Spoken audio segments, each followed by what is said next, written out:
JS education online channel के माध्यम से मैं जितेंद्र सिंह आज आपके सामने लाया हूं समावेशी शिक्षा के अंतर्गत विशिष्ट बालकों का अर्थ, विशिष्ट बालकों की परिभाषा और प्रकार। ये टॉपिक आपका पूछा जाता है आपके बीएड में, बीएड के अलावा आपके टेट में, रीट में, सुपर टेट में, डीएलएड में, यानी कि जहां भी आपका कोई भी शिक्षक संबंधित कोर्स चल रहा है तो समावेशी शिक्षा वहां पर अनिवार्य रूप से इंक्लूड होगा। और 90% प्लस पाने के लिए हमारी कक्षा से जुड़िए। आपका टेट, सुपर टेट, रीट में 135 प्लस पाने के लिए हमारे टॉपिक को देखिए। आइए शुरू करते हैं आज की क्लास। सबसे पहले देखेंगे विशिष्ट बालक का अर्थ, परिभाषा और उसके बाद प्रकार पर हम चर्चा करेंगे। तो विशिष्ट बालक का अर्थ क्या होता है? अब मनोवैज्ञानिकों के अनुसार विशिष्ट बालकों में सोचने, समझने, सीखने, समायोजन करने आदि की योग्यताएं सामान्य बालकों में अलग पाई जाती हैं। यानी कि जो विशिष्ट बालक होते हैं उसमें सोचने की, समझने की और कोई चीज सीखने की और समायोजन करने की किसी भी स्थिति में जो योग्यता है वो सामान्य बालकों से या तो कम होगी या ज्यादा होगी। वो क्या होंगे? आपके विशिष्ट बालक होंगे। विशिष्ट बालक का अर्थ होता है विशिष्ट बालकों को जानने से पूर्व यह जानना आवश्यक होगा कि सामान्य बालक किसे कहते हैं, जो शारीरिक, मानसिक और शैक्षिक एवं सामाजिक गुणों की दृष्टि से भिन्न होते हैं। सामान्य बालक वे होते हैं जिनका शारीरिक स्वास्थ्य एवं बनावट इस प्रकार की होती है कि वो उन्हें किसी सामान्य कार्य को आसानी से कर सकें। अब सामान्य बालक को के परिभाषित करने के लिए कुछ विद्वानों ने यहाँ पर परिभाषा दी है डन के अनुसार। डन ने क्या कहा है? जो बौद्धिक, शारीरिक, सामाजिक अथवा मनोवैज्ञानिक विशेषताओं में इतना भिन्न हो कि वह बहुसंख्यक बालकों के विकास के लिए बनाई गई कार्य प्रणाली को उनके सर्वांगीण विकास में अवसर उपलब्ध नहीं कर पाती है। यानी कि बहुसंख्यक कौन हुए? जो सामान्य बच्चे हुए क्लास के अंदर। और जो विशिष्ट बालक कौन से हुए? जो बौद्धिक, शारीरिक और सामाजिक और मनोवैज्ञानिक विशेषताएं उनके अंदर इतनी भिन्न होती हैं सामान्य बच्चों से कि वो जो सामान्य बच्चों के लिए जो प्रणाली बनाई गई है शिक्षा व्यवस्था की, या जो भी आपने पॉलिसी बनाई है, वो उनके लिए समान अवसर पैदा नहीं करती है। वो पॉलिसी जिन बच्चों में बौद्धिक, शारीरिक, सामाजिक, मनोवैज्ञानिक भिन्नताएं पाई जाती हैं सामान्य बच्चों की अपेक्षा। ऐसे बालकों के लिए उनकी योग्यता के अनुरूप उपलब्धि प्राप्त करा सकने के लिए विशेष शिक्षण अथवा कुछ स्थितियों में विशेष सहायक सेवाएं अथवा दोनों की आवश्यकता होती है। यानी कि इन बच्चों को समान उपलब्धि प्राप्त कराने के लिए, जो विशिष्ट बच्चे हैं उनको भी समान उपलब्धि मिले, सामान्य बच्चों की बराबर उपलब्धि मिले, उसके लिए जो विशेष शिक्षण की व्यवस्था करनी होती है और कुछ सब विशेष स्थितियां भी बनानी पड़ती हैं, सहायक सेवा भी लेनी पड़ती हैं, तो इन सब की जरूरत पड़ती है। डन ने बताया है हेक के अनुसार विशिष्ट बालक वह है जो किसी एक अथवा कई गुणों की दृष्टि से सामान्य बालकों से पर्याप्त मात्रा में भिन्न होता है। यानी कि विशिष्ट बालक क्या हुआ? या तो किसी एक गुण, चाहे वो बौद्धिक हो, चाहे वो शारीरिक हो, चाहे वो सामाजिक हो, चाहे वो मनोवैज्ञानिक हो, इनमें से कोई सा एक गुण हो या एक से अधिक गुण हो, तो वो सामान्य बालकों के से जो है उसका जो ये गुण भिन्न होगा, या तो अधिक होगा या कम होगा। तो ये क्या होगा? आपका विशिष्ट बालक। मान लीजिए हम बुद्धि लब्धि के आधार पर देखते हैं कि 90%, 90 से लेकर 110 तक हमारे क्या होते हैं? सामान्य बच्चे होते हैं। सामान्य बच्चे होते हैं। यदि आपकी बुद्धि लब्धि 120, 140 है तो ये जो आपके प्रतिभाशाली होंगे ये भी विशिष्ट बच्चे होंगे। और जो आपकी बुद्धि लब्धि 80 है, 70 है, मंदबुद्धि वाले बालक हैं, ये भी आपके विशिष्ट होंगे। यानी बुद्धि लब्धि के आधार पर विशिष्ट दो प्रकार के हो सकते हैं। जिनकी बुद्धि लब्धि कम है वो भी विशिष्ट आएंगे, यानी मंदबुद्धि बालक भी विशिष्ट में होंगे। और जिनकी बुद्धि लब्धि अधिक है, यानी कि 120, 40 है, यानी कि जो प्रखर बुद्धि, प्रतिभाशाली बुद्धि के बच्चे हैं, तो वो भी विशिष्ट बालकों की श्रेणी में आते हैं। तो यहां से निकल कर आता है कि जो आपके विशिष्ट बालक हैं वो ऐसे बालक होते हैं जो सामान्य बालकों से शारीरिक, मानसिक, आपके शैक्षिक और सामाजिक इन सारे क्षेत्रों में जो है या तो सामान्य बालकों से ज्यादा होते हैं या सामान्य बालकों से कम होते हैं, तो वो होते हैं विशिष्ट बालक। अब विशिष्ट बालक के प्रकार, विशिष्ट बालक के जो है सबसे पहला प्रकार है आपका शारीरिक रूप से विशिष्ट बालक, दूसरा है आपका मानसिक रूप से विशिष्ट बालक, तीसरा है आपका शैक्षिक रूप से विशिष्ट बालक और आपका चौथा है आपका सामाजिक रूप से विशिष्ट बालक। अब इनमें शारीरिक रूप से विशिष्ट बालकों में क्या क्या होता है, आपका दृष्टि विकलांगता होती है, वाणी विकलांगता होती है, श्रवण विकलांगता होती है, गत्यात्मक क्षमता होती है। तो सबसे पहले शारीरिक रूप से विशिष्ट बालकों को हम यहाँ पर देखेंगे। सबसे पहले आता है दृष्टि विकलांगता। इस विकलांगता के प्रमुख कारण संक्रामक रोग, दुर्घटना या चोट, वंशानुपात और परिवेश का प्रभाव तथा विषैले पदार्थों का प्रयोग होता है। 60 से 70% जो बच्चे होते हैं वो संक्रामक रोग से के कारण दृष्टिहीन होते हैं। दृष्टिहीन बालकों को 6 वर्गों में विभाजित करते हैं शिक्षा की दृष्टि से। सबसे पहले जो दृष्टिहीन बालक कौन होते हैं, जिन बालकों को देखने में कोई समस्या होती है वो दृष्टिबाधित बालक होते हैं, और जिनको बिल्कुल ही नहीं दिखता वो दृष्टिहीन बालक होते हैं। जो दृष्टिहीन या दृष्टिहीन बालक होते हैं, आपको वे किस प्रकार से, उनके कारण क्या है, वो संक्रामक रोग हो सकते हैं, दुर्घटना के कारण हो सकता है ऐसा, वंशानुपात माने कि वंश से अपने मतलब पीढ़ी दर पीढ़ी चला आ रहा है कोई रोग, और परिवेश यानी आपके वातावरण से और विषैले पदार्थों के मतलब किसी तरीके के सेवन से या किसी विषैले पदार्थ के संपर्क में आने से आंखों में आपकी जो है ये विकलांगता आ जाती है। अब जन्म अथवा पूर्णांध वर्ग, इस वर्ग में 5 वर्ष के पूर्णांध यानी पूर्ण रूप से अंधे बच्चे आते हैं। इसमें वे पूर्णांध आते हैं जो 5 वर्ष के बाद दृष्टि खो देते हैं। आंशिक जन्मांध वर्ग में दृष्टि कमजोर वाले आते हैं, जिनकी दृष्टि कमजोर है, जो आंशिक रूप से अंधे होते हैं। ऐसे बालक थोड़ा बहुत देख सकते हैं। आंशिक अंधता वर्ग में आंशिक दृष्टि बालक आते हैं, जिनकी दृष्टि किसी विकार रोग के कारण किसी भी आयु में कमजोर हो जाती है। यानी कि जो आंशिक अंधे होते हैं, आंशिक अंधता होती है जिनके अंदर आंशिक अंधता पर्यावरण से आती है, तो जैसे किसी बीमारी से, किसी दवाई से, या किसी प्राकृतिक घटना से, या किसी एक्सीडेंट से, किसी भी तरीके से कोई कमजोरी आती है आंखों में, तो वो होती है आपकी आंशिक अंधता। और आंशिक जन्मजात दृष्टि वर्ग में बालक केवल नामात्र ही देख पाते हैं, और आंशिक दृष्टि वर्ग के बालक किसी कारण से सामान्य दृष्टि खो देते हैं। तो इस तरीके के जो दृष्टिबाधित वर्ग हैं। अब आपका आता है श्रवण बाधित विकलांगता। श्रवण बाधित विकलांगता या दोष, इसके कारण क्या है, मतलब श्रवण का मतलब होता है सुनने में प्रॉब्लम होती है इन लोगों को, ये सुन नहीं पाते। ये कितने प्रकार की होती है, जन्म से पूर्व के कारण, जन्म के बाद के कारण, जन्म के समय के कारण। जन्म से पूर्व यानी गर्भावस्था में, जन्म के बाद के कारण यानी कि जब बच्चे ने जन्म ले लिया, आपने जो भी वो जीवन जी रहा उसमें जो उस समय पर जो कारण होते हैं। और जन्म के समय जब बच्चा पैदा हो रहा है, फिर सबके दौरान जो भी समस्याएं आती हैं उनके कारण जो उनके सुनने की शक्ति में जो कमी आती है, तो वो 3 वर्गों में बांटी गई है। माँ को संक्रामक रोग हो, यानी कि माँ को कोई किसी प्रकार का संक्रामक रोग होगा तो उसकी गर्भावस्था में इस बच्चे को जो है श्रवण दोष हो सकता है। तेज दवाओं के सेवन से हो सकता है, नशीले पदार्थों का यूज कर रही है माता। कुपोषण यानी कि माता सही से खाना वाना नहीं खा रही है, पोषित भोजन नहीं ले रही है, और रहन सहन की दशा, ये सब चीजें जो है आपकी गर्भ अवस्था में बच्चे के अंदर श्रवण दोष पैदा कर सकते हैं। जन्म के बाद क्या क्या होता है, दुर्घटना से विशेष अंग का नष्ट होना, यानी कोई एक्सीडेंट हो गया, उससे आपका कोई कान या कोई आपकी किसी प्रकार की जो सुनने वाली नसें हैं वो डैमेज हो जाती हैं, तो आपको सुनने का दोष हो सकता है। तीव्र आवृत्ति वाली ध्वनि यानी कि डीजे या तेज मशीनों से भी क्या होता है, धीरे धीरे सुनने की शक्ति कम हो जाती है।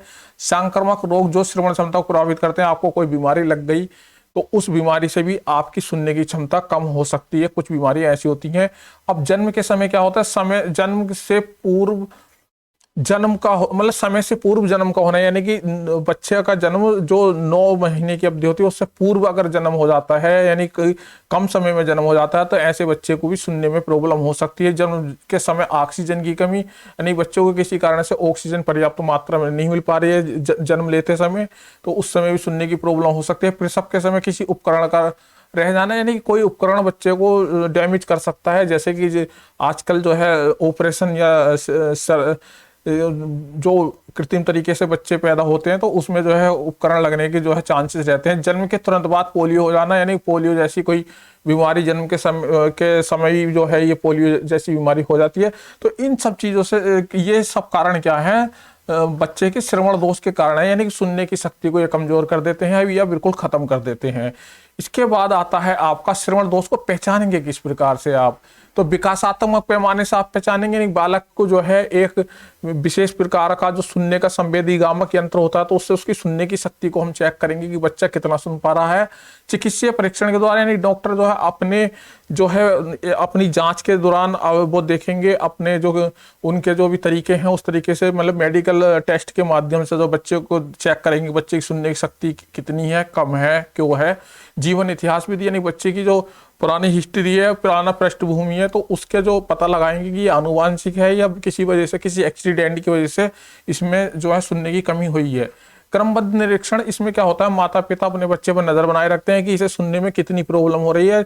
शिक्षक भी बच्चे पर देखता है, शिक्षक भी निगरानी करता है, निरीक्षण करता है कि बच्चे को किस लेवल तक कब प्रॉब्लम हो रही है, किस बच्चे को वो किसी सुनने में प्रॉब्लम हो रही है, वे भी अपनी कक्षा में इस बात का पता कर सकता है। अब श्रवणबाधित बच्चों की क्या शिक्षा होती है, इनको यंत्र का प्रयोग कर सकते हैं, सुनने वाली मशीन लगा सकते हैं। आत्मविश्वास को विकसित करने के लिए नर्सरी शिक्षा देनी चाहिए। एक स्वर को दूसरे स्वर से भिन्न करके श्रवण प्रशिक्षण देना चाहिए, यानी कि इन्हें सुनने के लिए स्पष्ट और सही तरीके से शिक्षक को बोलना चाहिए और स्वरों को जो है अलग अलग करके बोलना चाहिए। इसके लिए कक्षा व्यवस्था इस प्रकार की होनी चाहिए कि उन्हें आगे पंक्ति में बैठाएं, यानी कि ऐसे बच्चों जिनको आवाज कम आती है उन्हें कक्षा में आगे बैठाना चाहिए। हमें शिक्षक को भी ऊंचे स्वर में बोलना चाहिए और इस प्रकार की व्यवस्था होनी चाहिए कि छात्र शिक्षक के होठों को देख पाए सही से कि शिक्षक क्या बोल रहा है, वो ऊंचे स्वर में बोले शिक्षक और आगे बैठाए बच्चे को, श्रवण यंत्रों का यूज करे और कुछ प्रशिक्षण दे बच्चों को कि किस प्रकार से शब्दों को समझा जाता है। तो इस तरीके से श्रवणबाधित बच्चों की शिक्षा की व्यवस्था की जा सकती है। वाणी दोष यानी बोलने में कोई प्रॉब्लम आती है, यानी कि बच्चा जो है सही से नहीं बोल पा रहा है, तो वाणी दोष का मतलब होता है कि तुलाना, हकलाना, शब्दों का उच्चारण सही से न कर पाना, यानी कि ये वाणी दोष में आते हैं। तो इस वाणी दोष के जो विकलांगता के कारण वो क्या है, वाक विकलांगता का कारण श्रवण क्षमता में कमी या उसकी विकार युक्त होना है, यानी कि कानों के रोग के कारण यह विकृति आ सकती है। यानी कि बच्चों को जब सही करके आवाज ही नहीं आएगी, सही करके श्रवण शक्ति ही नहीं होगी उसकी, वो समझ ही नहीं पाएगा कि सामने का जो बोल रहा है उसका उच्चारण क्या है, तो वो उसको दोबारा से उच्चारित नहीं कर सकता। मान लीजिए सामने से स्पष्ट आवाज नहीं आई तो वो उस शब्द को स्पष्ट नहीं बोल पाएगा कभी भी। मस्तिष्क पर चोट लग जाना, यानी कि किसी को कोई मस्तिष्क में चोट लग गई है तो उसके कारण भी उसकी जो है बोलने की जो क्षमता है वो डैमेज हो सकती है। वो तुतला कर बोल सकता है, वो हकला कर बोल सकता है, या उसके जो कंठ है, जीभ है, दांत आदि में किसी प्रकार की विकृति के कारण भी विकलांगता आ जाती है बोलने की। वातावरण के कारण भी विकार आ जाता है, यानी कि आसपास का वातावरण सही नहीं है, वहां पर वाणी सही बोलने वाला नहीं है। जैसे कि मोगली को जंगल में छोड़ दिया था तो वहां पर वातावरण ऐसा था कि वहां पर कोई शब्दों का या कोई वाणी नहीं बोलते थे, तो उसी वहां पर उसे बोलना नहीं आता था। तो ये वाणी विकलांगता के कारण है। इनके प्रकार आंगिक विकृति, सामान्य वाक विकृति, मानसिक वाक विकृति, विशेष वाक विकृति। आंगिक मतलब थोड़ी विकृति होती है, सामान्य वाक विकृति का मतलब होता है कि सामान्य रूप से जो नहीं बोल पाते, और मानसिक विकृति यानी जो मानसिक रूप से मंद होते हैं, जिसके कारण मानसिक मेंटली उनके अंदर ये कमी होती है कि वो शब्दों का उच्चारण सही करके नहीं बोल पाते, जैसे डिस्लेक्सिया होता है, डिस्ग्राफिया होता है, इसी प्रकार से ये सब चीजें आती हैं। विशेष वाक विकृति यानी कोई विशेष परेशानी होती है, विशेष तरीके की वाक विकृति होती है, तो ये वर्गीकरण इसका यहाँ पर है। और वाक विकृति को दूर करने तथा वाक विकास के निम्नलिखित बातों को ध्यान में रखकर विकलांगता की शिक्षा को महत्वपूर्ण बनाया जा सकता है। वाक ध्वनि के शुद्ध एवं स्पष्ट टेप रिकॉर्ड रखना चाहिए, यानी कि जब आप बच्चे को कुछ सुना रहे हैं तो जो वाक की ध्वनियां हैं, जो बोलने की ध्वनियां हैं, उनका स्पष्ट और शुद्ध टेप बच्चे को सुनाना चाहिए।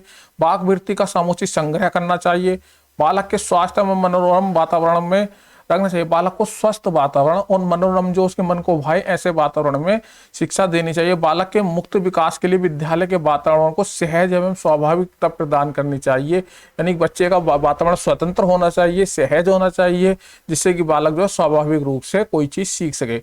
वाक दोष बालक को मौखिक अभिव्यक्ति के अधिक अवसर प्रदान करना है, यानी कि वाक दोष को दूर करने के लिए बालक को मौखिक रूप से अधिक अभिव्यक्ति यानी कि अपने आप को व्यक्त करने की, अपने विचारों को व्यक्त करने की उसे आजादी देनी चाहिए, जिससे कि वो अधिक से अधिक बोल सके और उसकी जो वाणी में है सुधार आ सके। अस्थि विकलांगता, अस्थि विकलांगता का मतलब होता है यदि आपकी किसी मांसपेशी अस्थि यानी हड्डी में या जोड़ में कोई दोष है, विकृति है, तो उसे अस्थि विकलांगता में आता है। इसमें क्या होता है कि इसमें जैसे पोलियो हो गया आपको, इस तरीके की जो, या कोई एक्सीडेंट हो गया तो जिसके कारण आपके अंदर हड्डी में, मांसपेशी में या कोई भी जोड़ों में कोई प्रॉब्लम है तो वो अस्थि विकलांगता में आएगी। अस्थि विकलांगता के कारण जो होते हैं, एक होता है आपका वंशानुक्रम कारण। इसमें जो विकलांगता एक पीढ़ी से दूसरी पीढ़ी में हस्तांतरित होती रहती है, माता पिता से अपनी संतान में, उस संतान से जो होने वाली संतान है उसमें ट्रांसफर होती रहती है ये परेशानी। जन्मजात कारक यानी कि जो जन्म से जिनकी गर्भावस्था में कुपोषण के कारण, संक्रमण के कारण, रोग के कारण, दुर्घटना होने के कारण, माँ की दुर्घटना हो गई, कोई एक्सीडेंट हो गया तो उसके कारण कोई चोट लग जाती है बच्चे को गर्भावस्था में, तो वहीं पर उसकी अस्थि में कोई प्रॉब्लम आ जाती है, मांसपेशी में कोई प्रॉब्लम आ जाती है, तो उसके अंदर अस्थि विकलांगता आ सकती है। अर्जित कारणों में जो सबसे पहले बड़ी बात होती है वो होती है दुर्घटना, यानी कोई एक्सीडेंट हो गया आपका तो आपके टांग, हाथ, पैर टूट गया, कट गया, कोई बीमारी होगी, पोलियो, अन्य बीमारी, लंबे समय तक की बीमारी में क्या होता है, कभी कभी हड्डियां या कोई हाथ पैर आपकी कोई मांसपेशियां काम करना बंद कर देता है, तो ये आती हैं आपकी अस्थि विकलांगता में। अस्थि विकलांगता की शिक्षा कैसी होनी चाहिए? ऐसे बालकों की शिक्षा को विशेष ध्यान देना चाहिए तथा उनके बैठने के लिए उचित फर्नीचर की व्यवस्था करनी चाहिए। यानी कि जो अस्थि विकलांग बच्चे हैं उनके लिए बैठने के लिए अच्छी व्यवस्था, अच्छा फर्नीचर और उनकी सुविधाजनक फर्नीचर बनाना चाहिए। यानी साधारण बच्चों की अपेक्षा उनका फर्नीचर आरामदायक होने जिसपे वो अच्छे सही से बैठ जाएं, उस पर उतरने में, चढ़ने में उन्हें कोई प्रॉब्लम ना हो, बैठने में कोई प्रॉब्लम ना हो। स्कूल में, क्लास में रैंप बनवाने चाहिए ताकि उनकी जो व्हील चेयर है वो आ सके। इसके अलावा इन बालकों के लिए एक स्थान पर बैठकर खेल खेलने जाने चाहिए, मतलब जो कुछ ऐसे खेल खिलाओ कि जो एक स्थान पर बैठकर खेले जाए। मान लीजिए कोई जिसके पास पैर नहीं है या पैर हड्डी बेकार है पैर की या बहुत चल नहीं सकता, तो ऐसे बच्चों को जो है ऐसे खेलों में इन्वॉल्व करो जो बैठकर उसका मानसिक विकास हो, यानी कि वो शतरंज हो, जैसे आपकी लूडो हो सकती है, कैरम हो सकता है, इस तरीके के खेल खिलाने चाहिए बच्चों को। इन बालकों के लिए व्यावसायिक प्रशिक्षण में निर्देशन दिया जाना चाहिए, यानी कि इनको जो है व्यावसायिक प्रशिक्षण और निर्देशन देना जरूरी है, क्योंकि ऐसे बच्चे आगे जीवन में चल के अपने खर्चे के लिए इस प्रकार की उनके अंदर गुण हो जाए कि वो कोई व्यवसाय करके अपना जीवन यापन कर सकें, क्योंकि वो पहले से ही जो है एक तरीके से दिव्यांग होते हैं, उनके अंदर कोई ना कोई कमी है, तो उन्हें जो है व्यवसाय की बहुत अधिक आवश्यकता होती है, क्योंकि वो मेहनत का काम या श्रम का काम नहीं कर सकते ज़्यादा। ऐसे बालकों को कृत्रिम अंग उपलब्ध कराए जाने चाहिए, यानी कि आप पैर लगवा सकते हैं, नकली हाथ लगवा सकते हैं, कृत्रिम अंग बोलते हैं जिन्हें, यानी कि जो जिस चीज़ की जरूरत है वो कृत्रिम उपकरणों और अंगों के द्वारा उनकी उस कमी को पूरा किया जा सकता है। शिक्षकों को इन बालकों की सीमाओं को देखते हुए क्रियाएं आयोजित करानी चाहिए, यानी शिक्षक को भी ध्यान रखना चाहिए कि हमारी कक्षा में कोई अस्थि विकलांग बालक है या कोई दिव्यांग बच्चा है, तो उसको ऐसी क्रियाएं में करानी चाहिए कक्षा में जो वो बच्चा भी उसमें इन्वॉल्व हो सके। मान लीजिए उसने कोई ऐसी क्रिया करवा दी जिसमें बच्चों को दौड़ना है या बच्चों को जो है कूदना है, तो ऐसे में क्या होगा कि जो अस्थि विकलांग बच्चा होगा उसके अंदर हीन भावना आ जाएगी, क्योंकि सामान्य बच्चे तो उस काम कर लेंगे लेकिन वो बच्चा नहीं कर पाएगा, तो उसके अंदर हीन भावना आ सकती है। तो ऐसी एक्टिविटीज करवाए शिक्षक कि जिससे कि वो बच्चा भी उस एक्टिविटीज में सम्मिलित हो जाए, तो शिक्षक की बहुत महत्वपूर्ण जिम्मेदारी होती है। अब विशिष्ट बालकों के प्रकार हम पढ़ रहे हैं, इसमें हमने शारीरिक रूप से विशिष्ट बालक पढ़ लिए हैं, दृष्टि विकलांग बालक, वाणी विकलांग बालक, श्रवण विकलांग बालक और गत्यात्मक अक्षमता। अब आते हैं आपके मानसिक रूप से विशिष्ट बालक। जो मानसिक रूप से विशिष्ट बालक हैं वो होंगे आपके प्रतिभा संपन्न बालक, सृजनात्मक बालक और मानसिक मंद बालक। इन तीनों पर हम चर्चा करते हैं जो मानसिक रूप से विशिष्ट होते हैं ऐसे बच्चों पे। जो मानसिक रूप से विशिष्ट होते हैं उनमें सबसे पहले आते हैं आपके प्रतिभाशाली बालक। प्रतिभाशाली बालक भी जो है हम 3 प्रकार से पहचान सकते हैं, आपका परीक्षण के आधार पर, शिक्षक निरीक्षण के आधार पर, अब अभिलेखों के आधार पर। परीक्षण क्या होते हैं आपके? बुद्धि परीक्षण होते हैं, जैसे IQ टेस्ट कर सकते हैं, आपका लिखित मौखिक बुद्धि परीक्षण कर सकते हैं, मौखिक रूप से प्रश्न पूछ कर उसका IQ टेस्ट कर सकते हैं। अमौखिक हो सकता है, यानी लिखित करवा सकते हैं, कोई क्रिया करवाकर हम उसका बुद्धि परीक्षण कर सकते हैं। उपलब्धि परीक्षण यानी कि हम कोई परीक्षा के जो अचीवमेंट है, यानी कि रिजल्ट कैसे प्राप्त हो रहे हैं, उसकी उपलब्धि क्या है, क्या सीख रहा है, तो उससे पता चल सकता है। व्यक्तिगत परीक्षण कर सकते हैं हमने, पर्सनैलिटी टेस्ट होते हैं बहुत सारे, और जैसे पर्सनैलिटी टेस्ट हुआ या उपलब्धि परीक्षण हुआ या ये बुद्धि परीक्षण हुए, ये जो शैक्षिक मापन की हमारी यूनिट है हमारे चैनल की प्ले लिस्ट में ये पड़ी हुई है, लेकिन इसके अलावा भी हम अलग से दोबारा से इन्हें कराएंगे विस्तृत रूप से। तो इन परीक्षणों को सबको आपको आना चाहिए। जैसा अभियोक्ता परीक्षण है, तो इनके माध्यम से परीक्षणों के आधार पर जो है प्रतिभाशाली बालक को हम पहचान सकते हैं। और शिक्षक निरीक्षण के आधार पर, यानी जब अध्यापक वो निरीक्षण कर सकता है, कक्षा के व्यवहार का निरीक्षण कर सकता है, वो कक्षा के बाहर का निरीक्षण कर सकता है, कक्षा के अंदर कैसी एक्टिविटीज कर रहा है बच्चा और कक्षा के बाहर उसका कैसा व्यवहार है। उन दोनों व्यवहारों को देखकर वो पहचान सकता है कि बच्चा प्रतिभाशाली है या बच्चा प्रतिभाशाली नहीं है। अब अभिलेख क्या होते हैं? बच्चों का जो रिकॉर्ड होता है, तो उस रिकॉर्ड के आधार पर हम बच्चे की प्रतिभाशाली को हम पहचान सकते हैं। जैसे संचयी अभिलेख, बालकों के जो संचयी अभिलेख होता है, उसमें जो है वो जब पढ़ते हैं तो उनकी जो मुख्य मुख्य घटनाएं हैं उनको अभिलेख के तौर में यानी कि रिकॉर्ड के तौर में रख लिया जाता है। तो उस रिकॉर्ड का हम अध्ययन करके ये पता लगा सकते हैं बच्चा प्रतिभाशाली है या नहीं है।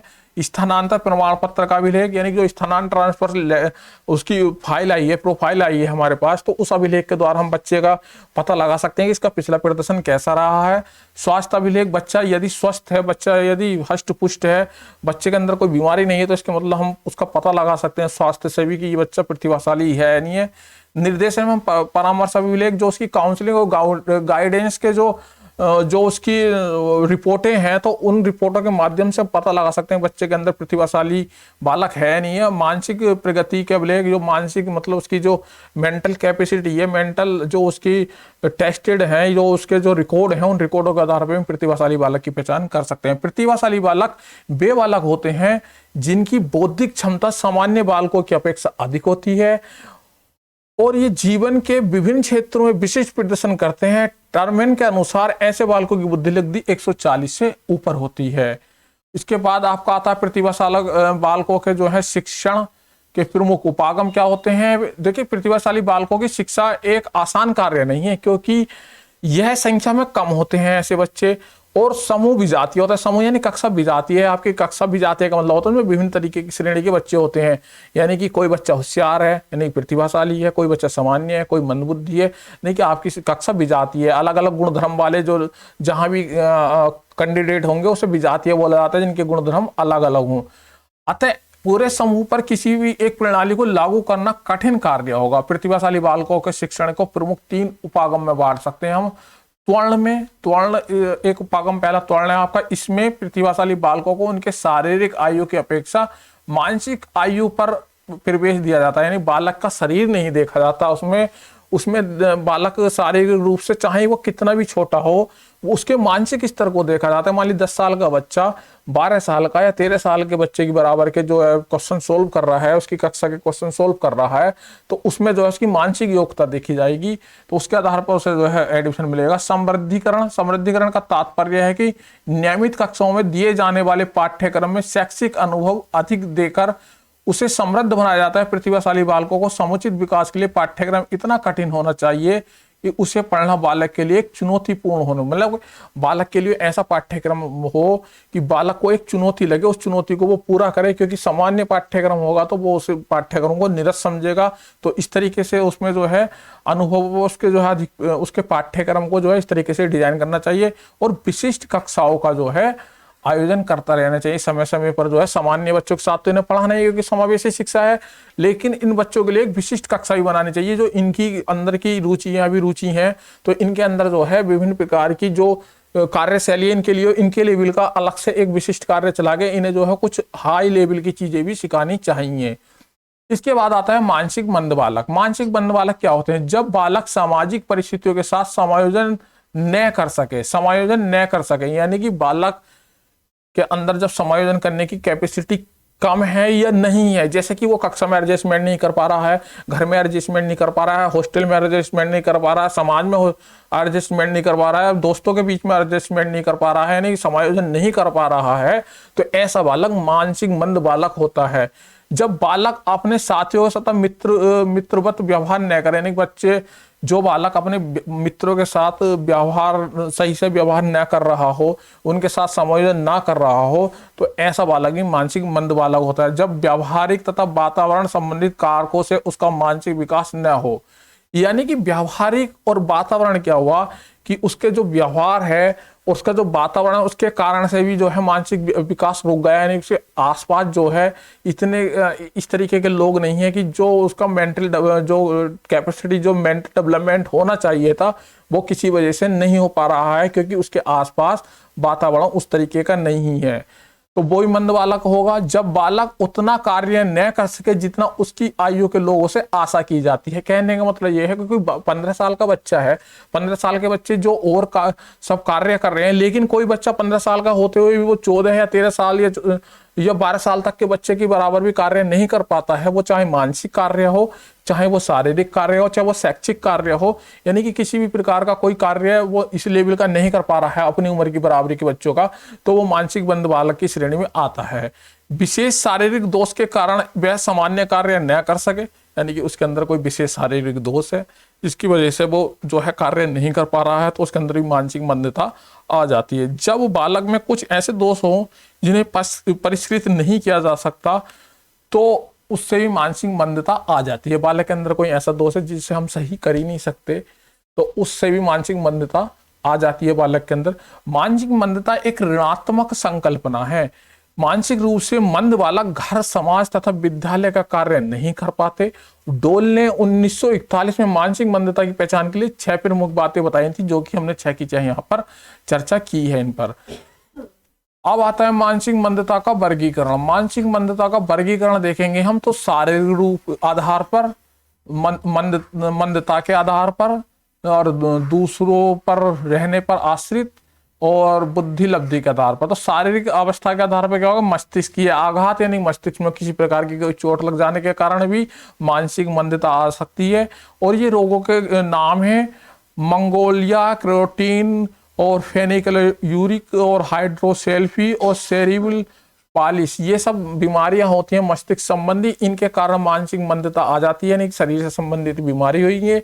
इसके बाद आती है मंदता के प्रकार। साधारण मानसिक मंदता, यानी साधारण रूप से कुछ मानसिक मंदता होती है, यानी कि वो सामान्य से थोड़ा कुछ कम होते हैं। आत्मबल मानसिक मंदता, जिसमें आत्मबल की कमी होती है, ऐसे मानसिक मंदता। गंभीर मानसिक मंदता, यानी कि गंभीर रूप से मानसिक मंद होते हैं, एक तरीके से इनके अंदर बुद्धि का ही अभाव होता है। दूसरों पर आश्रित रहने वाले जो स्वतंत्र हैं, एक तरीके के तो मानसिक मंद ऐसे होते हैं जो स्वतंत्र होते हैं, अपना कार्य स्वयं कर सकते हैं, वो उन्हें किसी की कोई जरूरत नहीं होती। आंशिक स्वतंत्र, यानी कि कुछ कार्य स्वयं कर सकते हैं, कुछ में उन्हें दूसरे व्यक्तियों की मदद की आवश्यकता होती है। आश्रित, यानी कि ये पूर्ण रूप से दूसरे व्यक्ति पर आश्रित होते हैं, ये अपना कार्य या अपनी जो भी एक्टिविटीज हैं वो स्वयं नहीं कर सकते, तो वो पूर्ण रूप से आश्रित मंद बच्चे होते हैं। अब बुद्धि लब्धि के आधार पर शिक्षा प्राप्त करने वाले, प्रशिक्षण प्राप्त करने वाले और संवासित, यानी कि जो शिक्षा प्राप्त कर रहे हैं उसके आधार पर, यानी बुद्धि लब्धि हम टेस्ट कर सकते हैं। यदि बुद्धि लब्धि 90 से कम है तो वो मानसिक मंदता में आएगा। इसके अलावा मानसिक मंदता के कारण क्या क्या हो सकते हैं? कारण भी 3 हो सकते हैं इनके। जन्म के पूर्व के कारण, यानी कि जन्म से पूर्व के कारण, गर्भावस्था के कारण, जन्म के समय के कारण, यानी कि जन्म के जब हो रहा है उस समय के कारण, यानी कि जिस समय बच्चा पैदा हो रहा है, जन्म के पश्चात के कारण, यानी कि बच्चे ने जन्म से लेकर जो जीवन जी रहा है, यानी कि अपनी जिंदगी में, समाज में, उस समय के कारण। तो जन्म से पूर्व के कारण माता विषैले पदार्थों का सेवन कर लेवे किसी वजह से, दवाई कोई ऐसी हो, और रेडियोधर्मी पदार्थ, यानी कि कोई रेडियोधर्मी रेडिएशन के करीब बच्चा आ गया हो, तो माता का मानसिक एवं शारीरिक स्वास्थ्य सही ना हो, और जन्म के पूर्व संक्रामक कोई रोग हो गया हो माता को, तो इन सब चीजों से मानसिक मंदता बच्चे के अंदर आ सकती है। गर्भावस्था में ये प्रॉब्लम है। तो जन्म के समय के कारण क्या होता है, अपरिपक्व जन्म, यानी कि समय से पहले बच्चे का जन्म हो गया है, तो उसमें भी यह है मानसिक मंदता आ सकती है। प्रसव के समय असामान्य दशाएं, यानी कि जब बच्चे का जन्म हो रहा है, प्रसव क्रिया हो रही है, तो उस समय पे कुछ असामान्य गतिविधि हो गई कि खून की कमी हो गई या कोई और प्रॉब्लम हो गई, तो उस समय पे भी ये प्रॉब्लम हो सकती है मानसिक मंदता। प्रसव के समय औजारों का प्रयोग, जब ऑपरेशन होता है तो उसमें कोई औजार, कोई चीज जो है बच्चे को डैमेज कर देती है, बच्चे के दिमाग पर असर लगा सकती है, प्रेशर डाल सकती है, तो उससे मानसिक मंदता आने की संभावना होती है। अब जन्म के पश्चात के कारण क्या होते हैं, गंभीर बीमारी, जन्म के बाद कोई गंभीर बीमारी होगी, उससे मानसिक मंदता आ सकती है। मानसिक आघात, यानी कि जो मानसिक रूप से कोई आघात लग गया है, कोई जो है एक तरीके से शोक लग गया है, तो उससे भी ये बीमारी आ सकती है। कोई दुर्घटना, यानी कोई एक्सीडेंट हो सकता है। कुपोषण, यानी खाने पीने में जो कुपोषण या कमजोरी है शरीर के अंदर, वांछित वातावरण, यानी कि जो वातावरण है वो सही नहीं है, तो उससे भी मानसिक मंदता आ सकती है। अब आते हैं मानसिक मंदता बालकों के जो की शिक्षा है उस पर देखते हैं। मानसिक मंद बालकों के लिए मूर्त माध्यम से शिक्षा दी जानी चाहिए। डू नॉन ने अपने अध्ययनों में पाया है कि बालक अलेक्जेंडर फॉर्मेट्स टेस्ट की आसानी से कर लेते हैं। यानी कि बच्चे को मूर्त रूप में सिखाना चाहिए। बच्चे मंद बुद्धि बालकों को जो है जो चीजें हैं उन्हें दिखाकर बच्चों को समझाना चाहिए। बच्चों को यदि शेप के बारे में पढ़ा रहे हैं तो शेप दिखाएं, चित्र दिखाएं, या और कोई चीज जो रियल में है वो चीज दिखाकर बच्चों को मूर्त रूप में पढ़ाना है। उसे जो है दिखाकर ही कोई चीज पढ़ा सकते हैं। कक्षा का आकार छोटा होना चाहिए, यानी कि ऐसे जहां मंदबुद्धि बच्चे हैं तो उस कक्षा में छोटा आकार होना चाहिए, जिससे शिक्षक जो है कोई भी जो है बच्चे को जो है अच्छे से निर्देशित कर सके, नहीं व्यक्तिगत रूप से उसे निर्देशित कर सके। करके सीखने पे के सिद्धांत पर अधिक आधारित होनी चाहिए इनकी शिक्षा। यानी ऐसे बच्चों से करवाना चाहिए, उनके हाथों से उनकी कोई चीज करवानी चाहिए, उन्हें करके सीखने पर ज्यादा जोर देना चाहिए, नहीं कोई भी इस विधि का प्रयोग करना चाहिए। मानसिक मंद बालकों को वास्तविक स्थान पर ले जाकर शिक्षा देनी चाहिए। यानी कोई बच्चे को कोई बात सिखानी है मानसिक मंद बच्चे को, तो उस स्थान का भ्रमण करवाना चाहिए, उस स्थान को दिखाकर उसके बारे में समझाना चाहिए, तो उससे जो मंद बुद्धि बालक आसानी से समझ पाते हैं। शिक्षण को वास्तविक जीवन पर आधारित करके विभिन्न विषयों को आपस में संबंधित करके शिक्षा देनी चाहिए। यानी वास्तविक जीवन से कनेक्ट करना चाहिए शिक्षा को, कि जैसे कि आपने मैथ पढ़ा है, मैथ में आप जो है घटा के सवाल बता रहे हैं, तो बच्चे को बताया कि 10 में से 6 गए, कितने बचे 4, लेकिन ऐसा बच्चा नहीं समझ पा रहा है। बच्चे को वास्तविक जीवन में ले जाना चाहिए कि आप जो है दुकान से 10 पेंसिल लाए थे, जिसमें से 4 अपने अपनी बहन को दे दी, तो आपके पास कितनी पेंसिल बची। इस तरीके के उदाहरण, वास्तविक जीवन के उदाहरण देने चाहिए और विषयों को आपस में कनेक्ट करके बनाना चाहिए। यानी कि आप यदि पहाड़े सिखा रहे हैं तो उन्हें हिंदी की पोयम, हिंदी की कविता के रूप में सिखाना चाहिए। तो इस तरीके से बच्चों को जो है एक दूसरे विषय को कनेक्टेड करना चाहिए। मानसिक मंद बालकों के लिए अलग से विशेष कक्षाओं की व्यवस्था भी होनी चाहिए। यानी कि ऐसे बच्चों के लिए विशेष कक्षा व्यवस्था, जो सामान्य बच्चों के साथ तो वो पढ़ेंगे, लेकिन उसके अलावा भी एक विशेष कक्षा का प्रावधान भी अलग से बच्चों के लिए होना चाहिए, मंदबुद्धि बालकों के लिए। अब विशिष्ट प्रकार के बालक आप पढ़ रहे हैं। विशिष्ट प्रकार के बालक में आपने पहले नंबर पर पढ़े शारीरिक रूप से विशिष्ट, दूसरे नंबर पर पढ़े मानसिक रूप से विशिष्ट, और तीसरे नंबर पर अब आएंगे आपके शैक्षिक रूप से विशिष्ट। तो शैक्षिक रूप से विशिष्ट बालकों के बारे में यहाँ देखेंगे। शैक्षिक रूप से विशिष्ट बालकों में सबसे पहले आता है शैक्षिक रूप से पिछड़े बालक। वर्ल्ड के अनुसार एक पिछड़ा बालक वह है जो अपने स्कूली जीवन के मध्यकाल में अपनी कक्षा से नीचे की कक्षा का काम नहीं कर सकते हैं, उसकी आयु के लिए सामान्य कार्य नहीं कर सकते हैं। पिछड़े बालकों की 3 आधारों पर जाना जा सकता है। बुद्धि लब्धि के आधार पर हम इन बच्चों को पहचान सकते हैं, शैक्षिक उपलब्धि के आधार पर पहचान सकते हैं, और शैक्षिक लब्धि के आधार पर पहचान सकते हैं। पिछड़े बालक वह होते हैं जो कक्षा में किसी तथ्य को बार बार समझने पर भी नहीं समझ पाते और औसत बालकों के समान प्रगति नहीं कर पाते। पाठ्यक्रम तथा पाठ्य सागामी क्रियाओं में किसी भी प्रकार की रुचि नहीं लेते हैं ये, और इनकी बुद्धि लब्धि सामान्य होने पर भी इनकी शैक्षिक उपलब्धि कम होती है। यानी कि बुद्धि लब्धि तो सामान्य है, 90 से 110 है, लेकिन रिजल्ट 33% नहीं आ पा रहे हैं, पास भी नहीं हो पा रहे हैं। तो ऐसे बच्चे जो हैं किसी भी चीज को बार बार पूछते हैं, उनके अंदर पाठ्यक्रम को लेकर रुचि नहीं होती है, वो अपनी आयु वर्ग के बच्चों के बराबर का कार्य नहीं कर पाते हैं, अपनी कक्षा के लेवल का कार्य नहीं करते हैं। तो ऐसे जो है शैक्षिक पिछड़े बालक होते हैं ना, पहचान सकते हैं हम बुद्धि लब्धि के आधार पर, शैक्षिक उपलब्धि यानी उनके रिजल्ट के आधार पर, शैक्षिक लब्धि के आधार पर हम इन्हें पहचान सकते हैं इन बालकों को। इसके बाद जो शैक्षिक पिछड़ेपन के कारण है वो क्या है? पिछड़ेपन के कारण व्यक्तिगत कारण और पर्यावरणीय कारण। व्यक्तिगत कारण कौन कौन से? वंशानुक्रम, शारीरिक कारक और मानसिक कारण, और संवेगात्मक कारण, पारिवारिक कारक और सामाजिक कारण, और विद्यालय कारक।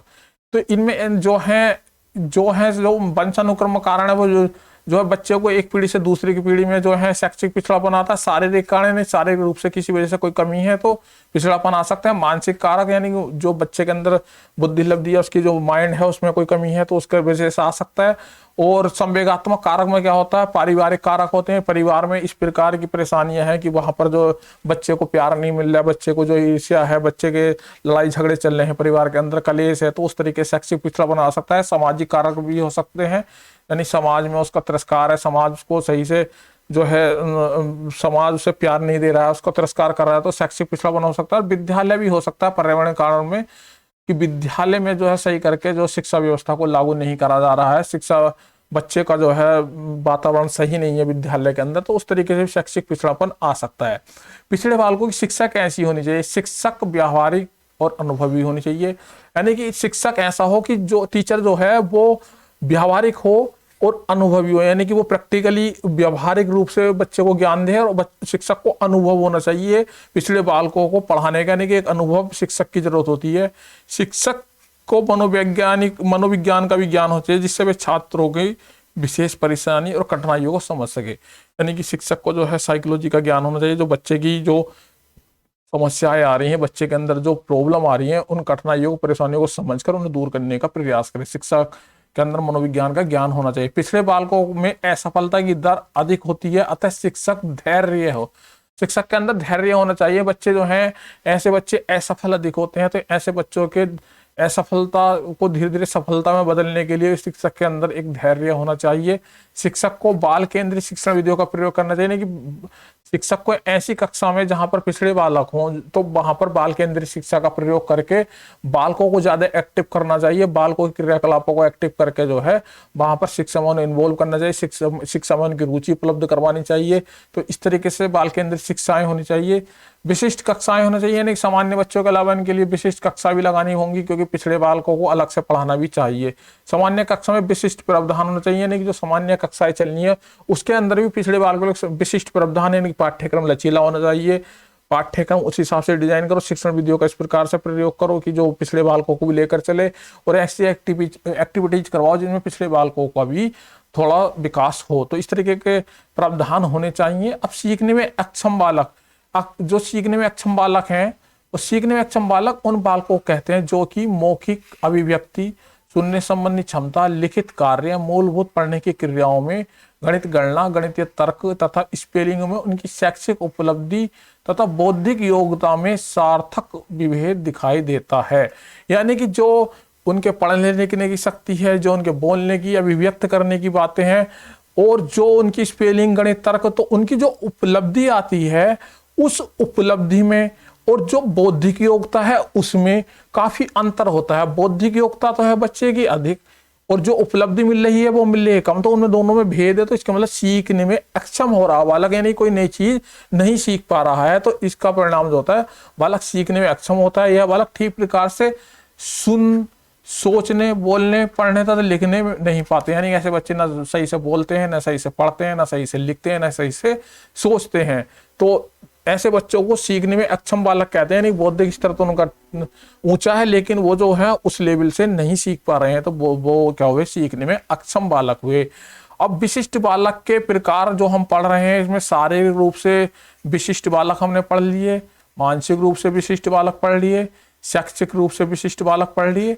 अब आते हैं आपके सामाजिक रूप से विशिष्ट बालक। सामाजिक रूप से विशिष्ट बालकों में जो प्रकार हैं यहाँ पर: कुसमायोजित बालक, समस्यात्मक बालक, बाल अपराधी बालक, विचलित बालक, नशे के आदि बालक, संवेगात्मक रूप से विचलित बालक। लेकिन यहाँ पर हम मुख्य मुख्य प्रकार के बालकों की यहाँ पर जल्दी से एक संक्षेप में विवेचना करते हैं। आपका आता है बाल अपराधी बालक। बाल अपराधी बालक कौन से होते हैं, उनके कुछ पॉइंट है यहाँ पर। बाल अपराधी बालक असामाजिक गतिविधियों में लिप्त रहते हैं तथा सामाजिक मानकों का उल्लंघन करते हैं। जो समाज के अंदर मानक हैं, जो समाज ने एक स्टैंडर्ड सेट कर दिया है कि क्या गलत है, क्या सही है, तो उन मानकों का उल्लंघन करते हैं। समाज की दृष्टि में जो चीज गलत है, तो उन चीजों का जो है ये उल्लंघन करते हैं और असामाजिक गतिविधियों में इन्वॉल्व रहते हैं। तो ये होते हैं बाल अपराधी बालक।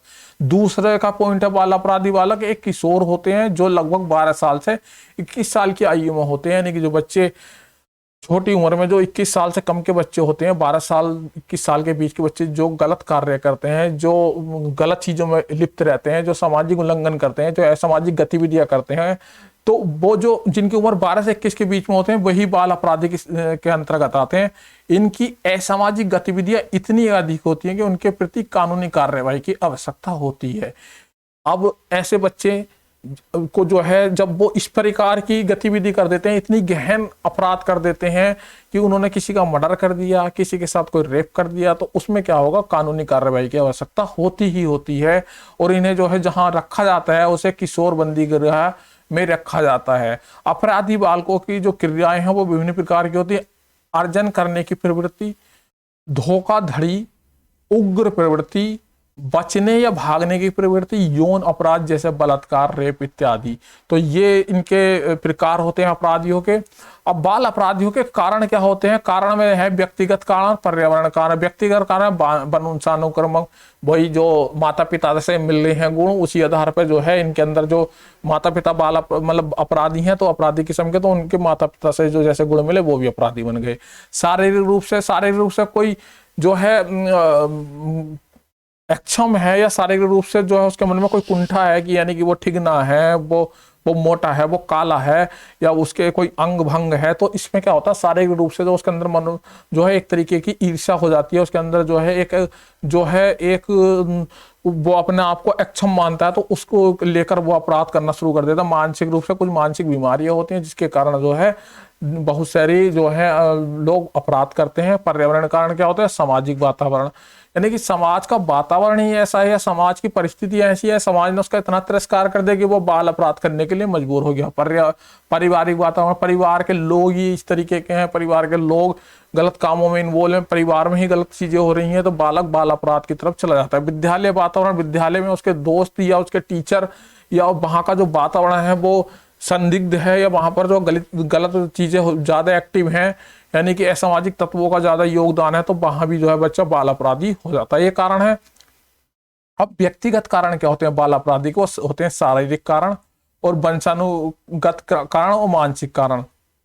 शारीरिक कारण में शारीरिक संरचना उसकी दूषित हो सकती है, शारीरिक संरचना में कोई कमी हो सकती है जिसके कारण वो बाल अपराधी बन सकता है। शारीरिक दोष, पैतृक दोष और अविकसित शरीर, कम विकसित शरीर, गंभीर बीमारी, यानी कि इन सब चीजों से क्या होता है हीन भावना होती है और वो जो है बाल अपराधी बन सकता है। वंशानुगत कारण वही होते हैं जो माता पिता से आते हैं, और वो माता पिता जैसे होंगे ऐसे बच्चे के अंदर वो गुण जा सकते हैं, तो वो जो है बाल अपराधी बन सकता है। मानसिक कारण क्या होंगे? बौद्धिक कारण है कि उसकी बुद्धि इसी तरीके की है, इस प्रवृत्ति की है कि वो जो है गलत कार्यों में या जो बाल मतलब अपराध की ओर उसको ले जाती है, यानी वो जो है एक दूषित बुद्धि का व्यक्ति होगा। संवेगात्मक निर्बलता, यानी कि उसके संवेग जो होंगे उसके संवेग कंट्रोल नहीं होंगे, वो संवेगिक रूप से कमजोर व्यक्ति होगा, यानी कि वो ईर्ष्या, वो जो है उसके अंदर प्रेम, क्रोध, इन सब संवेगों को कंट्रोल करने की शक्ति नहीं होगी, जिस कारण से वो अपराध कर सकता है। जैसे कि कोई टीनेजर, हाई स्कूल इंटर का बच्चा किसी लड़की को प्रेम के चक्कर में लगाता, वो लड़की उसे मना कर दी तो उसके ऊपर एसिड फेंक दिया उसने, तो ये क्या हुआ? संवेग अपने कंट्रोल नहीं कर पाया वो। मानसिक रोगी, यानी कि उसके अंदर कोई मानसिक विकार हो सकता है, तो इस तरीके से बाल अपराध कर सकता है। मनोस्नायु विकृति, हीन भावना, बच्चे के अंदर हीन भावना, तो जब भी वो जो है बाल अपराधी बनता है। इसके बाद वातावरणीय कारक आते हैं, जिसमें परिवार का वातावरण, विद्यालय का वातावरण और समाज का वातावरण। मैं इस पर चर्चा कर चुका हूँ अभी पीछे, ये भी बाल अपराध में जो है बहुत महत्वपूर्ण है। बाल अपराध के जो है दो प्रमुख उपचार हैं। जो बाल अपराधी है उनका उपचार करो और ऐसी शिक्षा तथा क्रियाएं करवाओ जो पुनः बच्चा जो है बाल अपराध में लिप्त ना हो। इस तरीके की हमें शिक्षा देनी चाहिए बच्चे को। अब इसमें क्या होता है ना, चेक करने के लिए मनोवैज्ञानिक विधि होती हैं, पुनः शिक्षण की बातें योजना ला सकते हैं, निर्देशन विधि द्वारा, प्रोत्साहन द्वारा, वातावरण उपचार द्वारा, सुझाव और परामर्श यानी कि काउंसलिंग और उन्हें राय दो, इन सबको आप पढ़ सकते हैं। इस तरीके से बाल अपराधियों को जो है हम सुधारने का प्रयास कर सकते हैं। ये सब चीजें जो है आप स्क्रीनशॉट लेकर पढ़ लें। मादक द्रव्यों का व्यसनी बालक, यानी कि जो मादक द्रव्यों का व्यसनी बालक होता है, मादक द्रव्य वो होते हैं जिनसे नशा होता है, जैसे आपकी शराब हो गई, सामक पदार्थ हो गए, उत्तेजक पदार्थ हो गए, तंत्रात्मक पदार्थ हो गए, भ्रमात्मक पदार्थ हो गए, निकोडीन हो गई, ड्रग्स हो गई, अफीम हो गया, गांजा हो गया, सुल्फा हो गया, सिगरेट हो गई। तो ये सब चीजें क्या हो गई? मादक पदार्थ हो गए, मादक द्रव्य हो गए, जिनसे बालक नशे में होता है और नशे में आने के बाद वो बहुत सारे अपराध कर देता है। तो इस तरीके से इन मादक द्रव्यों से क्या होता है? मादक द्रव्यों के सेवन से झूठ बोलना सीख जाता है बच्चा, उलझन में भरा स्वभाव होता है। ये बालक विद्यालय से आंशिक रूप में अनुपस्थित रहने, बालक जो है अधिकतर विद्यालय में अनुपस्थित रहता है और जब भी संभव होता है पैसे चुराने में किसी भी प्रकार का संकोच नहीं करता, झूठ बोलता है, उलझन में रहता है और जो अपराधी प्रवृत्ति में रहता है, बाल अपराध में रहता है, समाज में गलत गतिविधियां करता है, विद्यालय में अनुपस्थित रहता है। मादक द्रव्यों के सेवन से आंशिक युवा वर्ग होता है, यह सामाजिक विकास में जो है बाधक होता है, क्योंकि सामाजिक विकास के लिए, किसी भी समाज के लिए जो है उसका युवा जो है भविष्य है, अगर वही नशीला हो जाएगा, वही नशेड़ी हो जाएगा, तो उसका समाज भी विकसित नहीं होगा, उसके समाज को विकसित होने में बाधा हो जाएगी। मादक पदार्थों के दुरुपयोग के परिणाम स्वरूप दंगे, हत्याएं, बलात्कार, अपहरण, अभद्रता, अनैतिकता का व्यवहार बढ़ रहा जाता है। यानी कि जब नशीली चीजों का प्रयोग करते हैं तो इन सब एक्टिविटीज में, जो गलत एक्टिविटीज है, इनमें इन्वॉल्व हो जाता है बच्चा। तो ये था आपका समावेशी शिक्षा के अंतर्गत विशिष्ट बालकों की यहाँ पर पहचान बताने की कोशिश की गई, प्रकार बताने की कोशिश की गई, उनकी शिक्षा कैसी होनी चाहिए।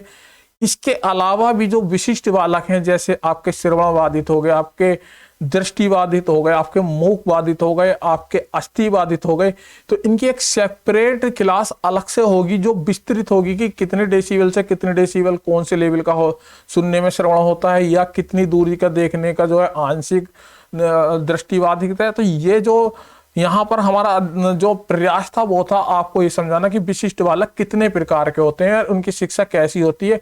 ये क्वेश्चन आपसे पूछा जाए तो आप बता सकते हैं। यहाँ से आपके टेट सुपर टेट रीड में भी क्वेश्चन बनेंगे। और आज के लिए इतना ही, धन्यवाद।